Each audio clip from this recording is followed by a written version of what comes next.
Salve, salve, galerinha do oitavo ano, tudo bem com vocês? Vamos lá para a revisão do nosso conteúdo do terceiro bimestre, tá? Vamos começar a falar sobre a corte portuguesa no Brasil, né? Eu começo a falar com vocês sobre o contexto europeu, né? Período napoleônico que transformou o cotidiano de diversos países, devastando vários países com seus ideais, né? Portugal decidiu então desobedecer às ordens de Napoleão e rompeu o pacto e veio para o Brasil, né? A transferência da corte de Portugal para o Brasil, né? Teve dessa forma através de um acordo firmado entre Dom João e o governo inglês, sendo que o governo inglês tinha os seus princípios para serem estabelecidos. Só que assim Dom João mais tarde rompeu com a corte inglesa, né? E assim Dom João acabou, né, tendo que ficar aqui no Brasil, né? Como eu disse para vocês, a questão da cisplatina. Vou pincelar, gente, porque o conteúdo já está completo no grupo, tá? Lá no YouTube. Observamos anteriormente, né, que eu falei com vocês, a cisplatina, um território que atualmente compreende-se ao Uruguai, desperta-se um grande interesse, tá? Dom João Constantino teve conflitos com Portugal e Espanha no domínio da região, né? A Revolução Pernambucana, em 1817, eclodiu no Nordeste brasileiro, atribuiu muito com isso também, e grandes proporções sociais. E senhores de terra, padres, militares, comerciantes participavam do movimento que se propagou rapidamente pela cidade, pois a fuga do governador de Pernambuco, tá? Independência do Brasil e o primeiro reinado. A independência do Brasil, gente, ela se deu, né, de uma forma, né, bem, podemos dizer assim, rápida, né? Porque a revolução começou pela Revolução Liberal do Porto, em 1820, né? A morte da rainha de Portugal em 1818, então o príncipe Dom João é coroado do Reino Unido, né, de Portugal, e o Brasil em Algarves, Dom João VI. E agora ele rei continuou no Brasil enquanto Portugal passava pela grave crise, né? Teve um debate em torno da independência, que no dia 26 de abril de 1821, Dom João VI e sua corte embarcaram de volta para o Brasil, né? E os populares exigiam, no cais do Porto, que o rei deixasse aqui todos os seus bens, né, ao retornar para Portugal. Então Dom João VI sabia que mais cedo ou mais tarde o Brasil se tornaria livre de Portugal, né? Assim deixou seu filho Dom Pedro aqui à frente do governo, né? Porém, em Lisboa, o parlamento anulou a nomeação de Dom Pedro, tá, como príncipe regente, exigindo o seu retorno da Europa, na colônia, e mantinha-se 3 forças políticas: Partido Português, Partido Brasileiro e os liberais e radicais, tá? O primeiro reunia todos aqueles que tinham interesses em restabelecer os laços coloniais com a metrópole.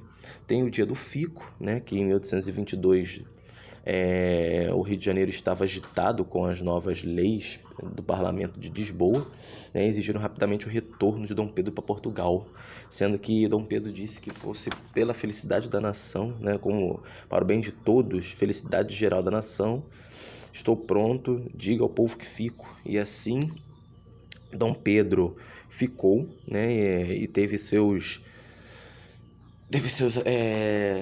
ideais, aqui podemos dizer assim. Em 7 de setembro ele declarou a independência do Brasil de Portugal. Primeiro reinado, né? O primeiro reinado, gente, a independência ocorreu sem participação da sociedade, porém 2 grupos políticos se envolveram no processo. O primeiro de linha radical, que defendia a ideologia liberal, que apontava para os moldes republicanos, né? E os segundos conservadores, que foram os vencedores dos movimentos formados por funcionários públicos aliados à monarquia. Período regencial. O período regencial, gente, aqui no Brasil, foi marcado uma crise no fim do primeiro reinado, tá? Que se estendeu de 1822 a 1831. Teve um perfil autoritário, causando a satisfação de uma boa parte da população e principalmente na classe política, Os elementos como imposição de uma constituição autoritária e confederação do Equador e da Guerra da Cisplatina. Tá? Não vou entrar muito em detalhe porque já disse isso tudo no vídeo passado. Com a morte de Dom João VI em 1826, Dom Pedro I se tornou o legítimo sucessor do trono português. No entanto, abdicou o trono a favor de sua filha, Dona Maria da Glória. O imperador do Brasil não contava. Era seu irmão Dom Miguel que daria o golpe de estado e consistiu o trono português, contrariando as guerras de sucessão de monarquia, revoltas regenciais e suas consequências. Nós tivemos várias revoltas regenciais aqui no Brasil, né, e algumas consequências também. A gente teve a revolta da Cabanagem, né, se deu no Grão-Pará, a revolta dos Malês, né, em 1875, capital da Bahia. Eles queriam o fim da escravidão, não imposição ao catolicismo e tudo mais. A balaiada, né, diferente da sabinada, uma rebelião que ocorria na província do Maranhão, que teve de caráter popular. A sabinada, pouco tempo depois da revolta dos Malês que ocorreu, tá? Uma nova rebelião na Bahia. No entanto, a revolta ocorrida em 1837 e 1838. A que durou mais foi a Guerra dos Farrapos, né? Porque o período regencial só chegou ao fim já no segundo reinado. Então ela ocorreu às províncias de São Paulo, Rio Grande do Sul, e teve como principais motivações, né, a guerra dos descontentamentos dos altos impostos cobrados, né, do comércio do charque, que era carne seca, e a busca da maior autonomia política para a província. Dependência da América Espanhola. A independência da América Espanhola, gente, se deu, né, a partir que fez parte do contexto, né, da crise do sistema colonial, a qual estava relacionada à crise do antigo regime. A gente começa a falar sobre a Revolução Haitiana, que eu disse para vocês que no final do século XVIII existia uma colônia francesa na América Central chamada São Domingos.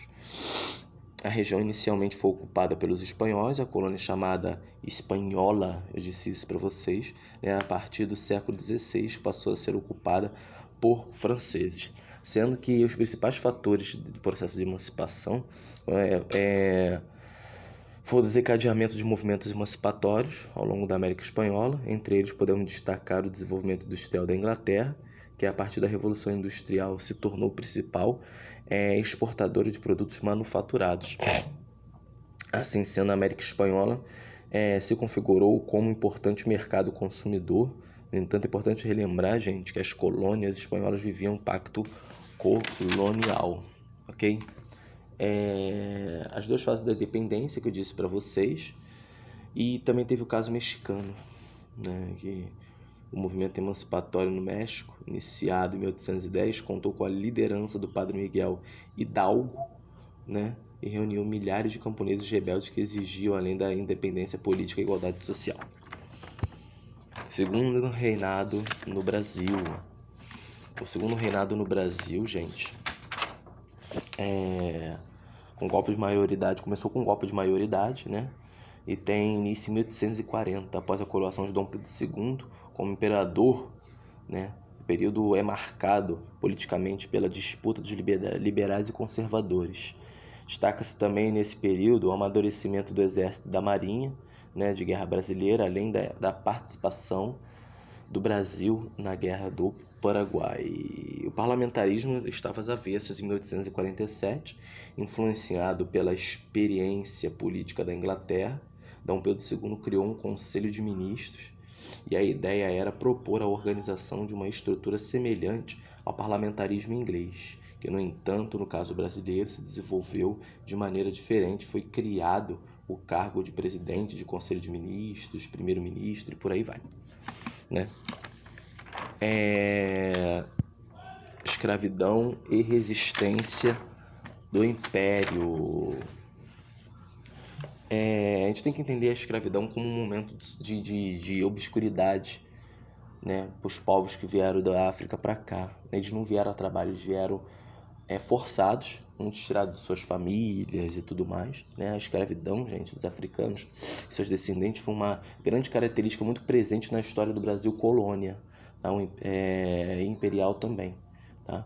A utilização do negro africano escravizado com mão de obra no Brasil durou 300 anos, por isso as consequências da escravidão são perceptíveis até hoje, dias atuais, através da maior responsável pelas grandes desigualdades sociais, né, de acordo com um grande escritor, né, e sociólogo também, Fábio Nogueira, né, além dos canaviais, fazendas de algodão, lavouras de café, na construção de prédios e outras coisas também. A escravidão de lavouras de café, como eu disse para vocês, chegou ao Brasil ainda, no entanto, colônia, né? A principal região que a cafeicultura da primeira metade do século XIX foi do Vale do Paraíba, região que engloba o norte de São Paulo e o sul do Rio de Janeiro. Foi do Vale do Paraíba, gente, que se concentrou a maior parte dos negros escravizados. A escravidão nas cidades, né? A presença do negro, né? Dos escravos dos centros urbanos, né, do fenômeno surgiu do século XIX, enquanto o tráfico negreiro se intensificou também, enquanto nas cidades passaram a se desenvolver mais economicamente de uma forma geral, né, de escravos que se movimentavam pelos centros urbanos e eram escravos domésticos, que foram divididos em dois tipos de escravos de aluguel e escravos de ganho. Uma forte característica da sociedade escravista, gente, é acreditar que qualquer trabalho manual somente poderia ser feito por um escravo. Nesse sentido, muitas pessoas passaram a alugar escravos para realizar algum determinado serviço manual, né? Serviços domésticos, transportes e produção, etc. Os escravos, gente, de ganho também estavam localizados nas cidades, porém o sistema de ganho se desenvolveu de forma mais intensa, né, no Rio de Janeiro, e principalmente após a chegada da corte portuguesa. Nesse contexto, gente, muitos proprietários de escravos enxergaram do sistema o ganho de possibilidade de lucrar, né, o aumento da população e intensificação das atividades comerciais. Tá? O negro por si só, o escravo, né, dentro desse tráfico negreiro do Império, né, no século XIX, o período de difusão das ideias liberais, foram oriundas da Europa, até mesmo na América Latina. Nesse contexto, diversos países haviam estabelecido enquanto repúblicas liberais, tinham abolido a escravidão, e, no entanto, o caso brasileiro, à medida da ideia de que a escravidão era contestada, mais a elite agrária defendia, né? O abolicionismo, né? O abolicionismo, de forma geral, combatiam a escravidão, pois acreditavam que ela era contrária ao direito de liberdade, né, a igualdade do ser humano. Eles consideravam também que a sociedade brasileira não poderia se desenvolver plenamente enquanto houvesse escravos. O movimento abolicionista era composto por profissionais liberais, como jornalistas, intelectuais e advogados e imigrantes, e comerciantes e até mesmo estudantes. Porém, eu ressalto para vocês que seja destacado o protagonismo das pessoas nesse processo, sendo escravos ou livres, tá? Eu falei para vocês que teve a Lei do Ventre Livre, 1871, e a Lei dos Sexagenários, em 1885. Gente, fique com Deus. Qualquer dúvida, tô lá no grupo, conteúdo completo no YouTube.